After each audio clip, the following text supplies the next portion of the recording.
बेताल पचीसी वह बालक क्यों हंसा। चित्रकूट नगर में एक राजा रहता था। एक दिन वह शिकार खेलने जंगल में गया। घूमते घूमते वह रास्ता भूल गया और अकेला रह गया। थक कर वह एक पेड़ की छाया में लेट गया और उसे एक ऋषि कन्या दिखाई दी। उसे देखकर राजा उस पर मोहित हो गया।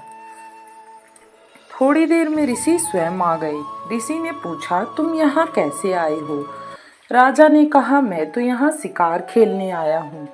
ऋषि बोला, बेटा तुम क्यों जीवों को मारकर पाप कमाते हो, ये कोई अच्छा कार्य नहीं है।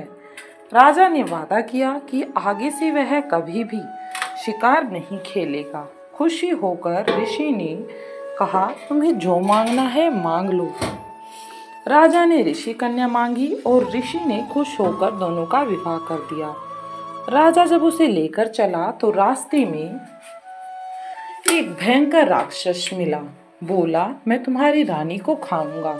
अगर चाहते हो कि वह बच जाए तो 7 दिन के भीतर एक ऐसे ब्राह्मण पुत्र का बलिदान करो जो अपनी इच्छा से अपने को दे और उसके माता पिता उसे मरते समय उसके हाथ पैर पकड़े। डर के मारे राजा ने उसकी बात मान ली।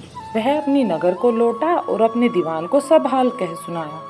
दीवान ने कहा, आप परेशान न हो, मैं कोई न कोई उपाय इसके लिए करता हूँ।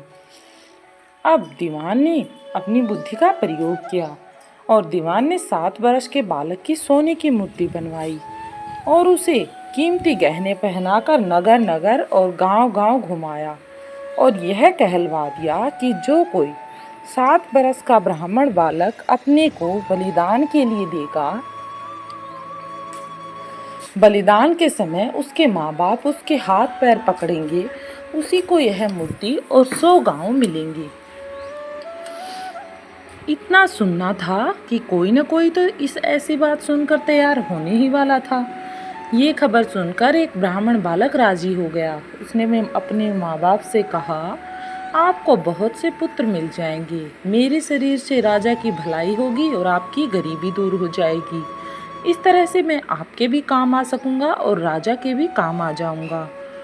माँ बाप ने मना किया पर बालक ने हट की और माँ बाप को राजी कर लिया। इसके पश्चात ब्राह्मण पुत्र मिल चुका था। माँ बाप बालक को लेकर राजा के पास पहुँचे। राजा उन्हें लेकर राक्षस के पास गया। राक्षस के सामने माँ बाप ने बालक के हाथ पैर पकड़े और राजा उसे तलवार से मारने को हुआ। उसी समय बालक बड़े जोर से हंसा और बहुत जोर से हंस पड़ा। बालक को इस प्रकार जोर से हंसता हुआ देखकर बेताल बोला, हे राजन, बताओ कि बालक क्यों हंसा, क्या कारण है बालक के हंसने का। तब विक्रमादित्य ने बताया, इसलिए कि डर के समय हर आदमी रक्षा के लिए अपने माँ बाप को पुकारता है। माता पिता न हों तो पीड़ितों की मदद राजा करता है। राजा ने कर सके तो आदमी देवता को याद करता है, पर यहाँ तो कोई भी बालक के साथ न था। माँ बाप हाथ पकड़े हुए थे, राजा तलवार लिए खड़ा था और राक्षस भक्षक के रूप में सामने खड़ा था।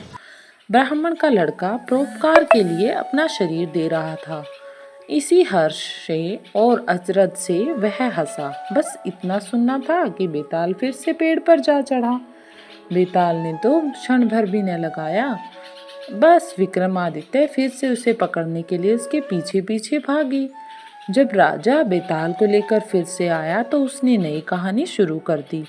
स्टोरी पसंद आ रही है तो वीडियो को कर दे लाइक।